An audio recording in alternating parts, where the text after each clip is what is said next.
വിവാഹത്തെക്കുറിച്ച് ഒരുപാട് മാറിയ വളരെ പ്രോഗ്രസീവ് ആയിട്ടുള്ള ചിന്തകൾ ഇന്നത്തെ കാലത്തെ പെൺകുട്ടികൾക്കുണ്ട്, ഒപ്പം കുടുംബാംഗങ്ങൾക്കും. ആദ്യം വേണ്ടത് നല്ല രീതിയിലുള്ള വിദ്യാഭ്യാസമാണ്. അതിനുശേഷം സ്ഥിര വരുമാനം നേടിത്തരുന്ന ഒരു ജോലിയും. ഇത് രണ്ടും നേടിക്കഴിഞ്ഞതിന് ശേഷം വേണമെന്ന് തോന്നിയാൽ മാത്രം വിവാഹം എന്ന ഒരു കാര്യത്തെപ്പറ്റി ചിന്തിക്കാം എന്ന് ഒരു വലിയ വിഭാഗം പെൺകുട്ടികളും ഇന്ന് ചിന്തിക്കുന്നുണ്ട്. അത് വളരെ നല്ലൊരു കാര്യമാണ് കേട്ടോ. ഈ ജോലി അല്ലെങ്കിൽ ഉയർന്ന വിദ്യാഭ്യാസം, ജോലി, ഇത് രണ്ടും അല്ലാതെ നമ്മുടെ ആ പ്രയോറിറ്റി ലിസ്റ്റിൽ ഉൾപ്പെടുത്തേണ്ട ഒന്നുകൂടിയുണ്ട്. സ്വന്തമായിട്ടൊരു വീട്. ചെറുതാണെങ്കിലും പരിമിതമായ സൗകര്യങ്ങളോടുകൂടി ഉള്ളതാണെങ്കിൽ പോലും നമുക്ക് സ്വന്തമായ ഒരു വീടുണ്ടെങ്കിൽ നമുക്ക് മനസമാധാനം തരുന്ന ഒരിടം. ഇതില് കൂടുതൽ മറ്റ് ഒന്നും തന്നെ ഇല്ലെന്ന് പറയാൻ പറ്റും. നമുക്ക് മറ്റാരും വേദനിപ്പിക്കാൻ യാതൊരു ചാൻസും കൊടുക്കാതെ ജീവിക്കാനുള്ള ഒരു വഴി നമ്മൾ തന്നെ തിരഞ്ഞെടുക്കുന്നതിനെയാണ് ഒരു വീട് എന്നുള്ള ഒരു സ്വപ്നം നേടിയെടുക്കുക എന്നതുകൊണ്ട് പറയുന്നത്. ചില പെൺകുട്ടികൾ വിവാഹം കഴിഞ്ഞു പോകുമ്പോൾ സ്ത്രീധനം പോലെയുള്ള രീതികളൊക്കെ പിന്തുടരുന്ന ഒരുപാട് പേരുണ്ട്. വളരെ പോസിറ്റീവ് ആയിട്ടുള്ള കാഴ്ചപ്പാടുകളോടെ സ്ത്രീധനം കൊടുക്കുന്നവരുമുണ്ട്. നിയമപ്രകാരം സ്ത്രീധനവും അതുപോലെയുള്ള കാര്യങ്ങളൊക്കെ എത്രയോ കാലഘട്ടങ്ങൾക്ക് മുമ്പ് നിരോധിക്കപ്പെട്ടതാണെങ്കിലും ഇന്നും പലരും അത് പിന്തുടരുന്നുണ്ട്.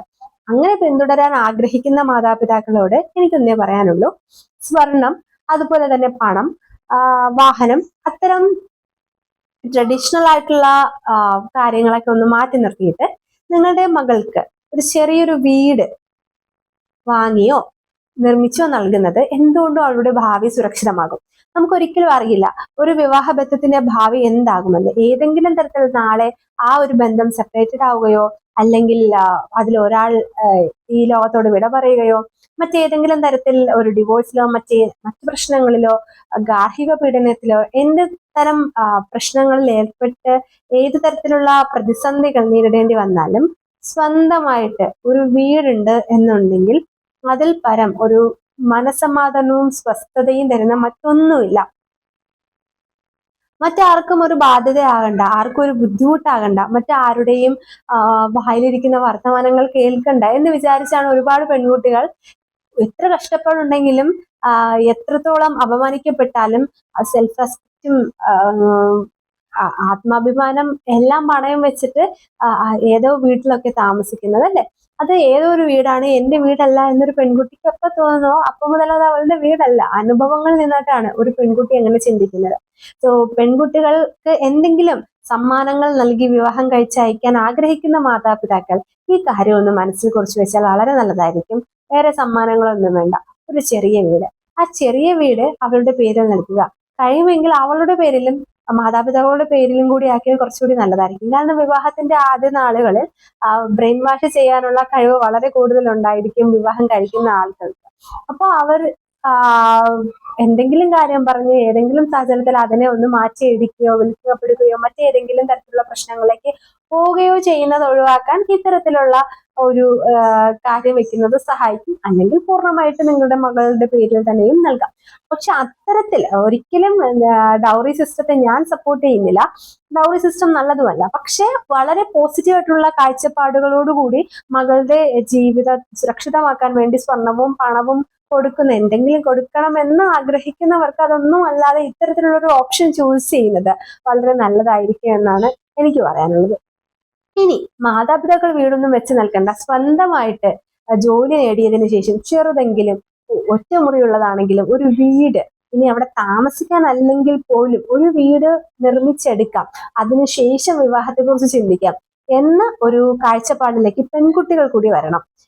ഒരിക്കലും നിങ്ങൾ ആ ഒരു തീരുമാനത്തിൽ റിഗ്രറ്റ് ചെയ്യില്ല. എല്ലായ്പ്പോഴും നിങ്ങൾക്ക് അതൊരു സുരക്ഷിതമായിരിക്കും. അല്ലെങ്കിൽ ഒരു പാസീവ് ഇൻകം ആയിട്ട് നിങ്ങൾക്ക് അതിന്റെ റെന്റോ അല്ലെങ്കിൽ മറ്റേതെങ്കിലും തരത്തിൽ നിങ്ങൾക്ക് അതിനെ ഉപയോഗപ്പെടുത്തി നിങ്ങൾക്ക് ചെറിയൊരു വരുമാനം പോലും നിങ്ങൾക്ക് അതിൽ നിന്നുണ്ടാവും. നിങ്ങൾ അതിൽ നിന്ന് താമസിച്ചില്ലെങ്കിൽ നിങ്ങളുടെ ജീവിതത്തിൽ ഏതെങ്കിലും തരത്തിലുള്ള ബുദ്ധിമുട്ടുകളോ നിങ്ങളുടെ മനസ്സിന് ഏതെങ്കിലും തരത്തിലുള്ള പ്രയാസങ്ങളോ മറ്റൊരാളെ ഏൽപ്പിച്ചു കഴിഞ്ഞാൽ അത് ആ സമയത്ത് ധൈര്യപൂർവ്വം നിങ്ങൾക്ക് ചിന്തിക്കാം, എനിക്ക് ഇവിടെ നിന്ന് ഇറങ്ങിപ്പോയാലും ധൈര്യമായിട്ട് കയറി ചെല്ലാൻ എനിക്ക് ഒരിടമുണ്ട്, എന്റേതായിട്ടുള്ള ഒരിടമുണ്ട്. അപ്പൊ ഇനി മുതൽ വിവാഹത്തിലേക്ക് എത്തുന്നതിന് മുമ്പ് ഒരു നിമിഷം ഒരു വീടിനെ പറ്റി ചിന്തിക്കുക. ഇനി ഒരു കാര്യം കൂടി പറയട്ടെ, വിവാഹം കഴിഞ്ഞ് ഭർത്താവിന്റെ വീട്ടിലേക്ക് പോയി താമസിക്കുക എന്നുള്ള വളരെ വളരെ കാലഹരണപ്പെട്ട ഒരു രീതി ഇന്നും നമ്മുടെ നാട്ടിലെ ഏകദേശം എല്ലാ പേരും അല്ലെങ്കിൽ വലിയൊരു ശതമാനം ആൾക്കാരും പിന്തുടരുന്നുണ്ട്. പകരം സ്വന്തമായിട്ടുള്ള ഒരു വീട്ടിലേക്ക് പോയാൽ എങ്ങനെയുണ്ടാവും? അതായത് പെൺകുട്ടി സ്വയം ഒരു വീട് നേടിയെടുക്കുകയും വിവാഹശേഷം ആ ഒരു വീട്ടിൽ പോയിട്ട് പുതിയൊരു ജീവിതം ആരംഭിക്കുകയും ചെയ്താൽ എല്ലാ ബന്ധങ്ങളും എന്ന് നിലനിൽക്കുകയും ചെയ്യും. നമ്മുടെ നിലവിലുള്ള സ്വാതന്ത്ര്യങ്ങളെ മറ്റാരും തട്ടിയെടുത്തുകൊണ്ട് അവർ നമുക്ക് പുതുതായി തരുന്ന ഏതൊക്കെയോ സ്വാതന്ത്ര്യങ്ങളിൽ നമ്മൾ സംതൃപ്തപ്പെട്ട് ജീവിക്കുന്ന, അല്ലെങ്കിൽ മറ്റുള്ളവരുടെ ഇഷ്ടത്തിനനുസരിച്ച് വളരെ യാന്ത്രികമായിട്ട് പല കാര്യങ്ങളും ചെയ്തുകൊണ്ടിരിക്കുന്ന ഒരു ജീവിത രീതി നമുക്ക് നയിക്കേണ്ടി വരില്ല. അപ്പോൾ ജീവിതത്തിൽ ഏറ്റവും വലിയൊരു അസറ്റാണ് സ്വന്തമായിട്ടൊരു വീട്. അതിന്റെ വലിപ്പത്തിലല്ല, അതിലുള്ള സൗകര്യങ്ങളിലല്ല, അതെവിടെ സ്ഥിതി ചെയ്യുന്നു എന്നതിലല്ല, അത് നിങ്ങളുടേതാണ് എന്നുള്ളതാണ് അതിലെ ഏറ്റവും പ്രധാനപ്പെട്ട കാര്യം. അപ്പൊ ഇനി മുതൽ ഈ ഒരു പ്രയോറിറ്റി കൂടി പറ്റുന്നത് പോലെയൊക്കെ നേടിയെടുക്കാനുള്ള ഒരു പ്ലാനൊക്കെ ഉണ്ടാക്കിയെടുത്തതിന് ശേഷം, അതൊക്കെ ഒന്ന് സാധിച്ചെടുത്തതിന് ശേഷം മാത്രം വിവാഹം എന്നതിനെ പറ്റി ചിന്തിക്കുക. വിവാഹം കഴിക്കുന്ന ആളെ നോക്കിക്കോളും, ആൾക്ക് ജോലിയുണ്ട്, അങ്ങനെയൊക്കെ ഇന്നത്തെ കാലത്തെ പെൺകുട്ടികൾക്ക് ചിന്തിക്കാൻ പറ്റും. അവർക്ക് ജോലി ഉണ്ടായിക്കോട്ടെ, വീടുണ്ടായിക്കോട്ടെ, സാമ്പത്തിക സ്ഥിതികൾ ഉണ്ടായിക്കോട്ടെ, ഇത് ഇല്ലാതിരിക്കട്ടെ. പക്ഷെ നമ്മൾ നമ്മുടെ നമ്മൾ നമ്മുടെ നിലനിൽപ്പ് ആദ്യം ഭദ്രമാക്കുക. അതിനുശേഷം മാത്രം നമ്മളൊരു വിവാഹ ജീവിതത്തിലേക്ക് പോകാം.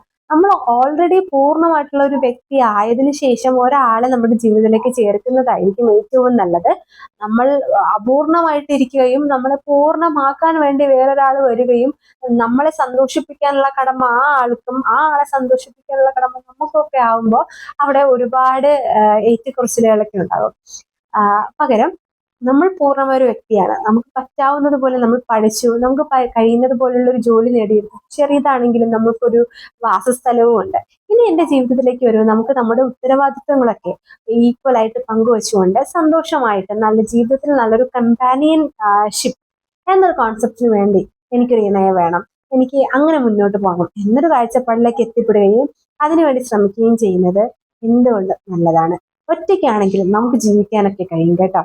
ഇന്ന് നമ്മുടെ വിരൽത്തുമ്പിൽ ഇത്രയധികം സൗകര്യങ്ങളുള്ളപ്പോൾ നമ്മൾ എന്തിനെയാണ് ഭയപ്പെടേണ്ടത്?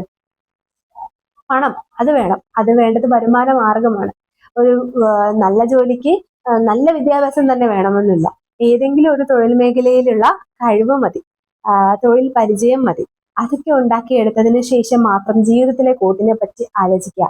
നമ്മൾ കൗമാരകാലത്തോ അതിനുശേഷമോ കാണുന്ന ഫാന്റസികൾ ഒന്നും ആയിരിക്കണമെന്നില്ല വിവാഹ ജീവിതം എന്ന് പറയുന്നത്.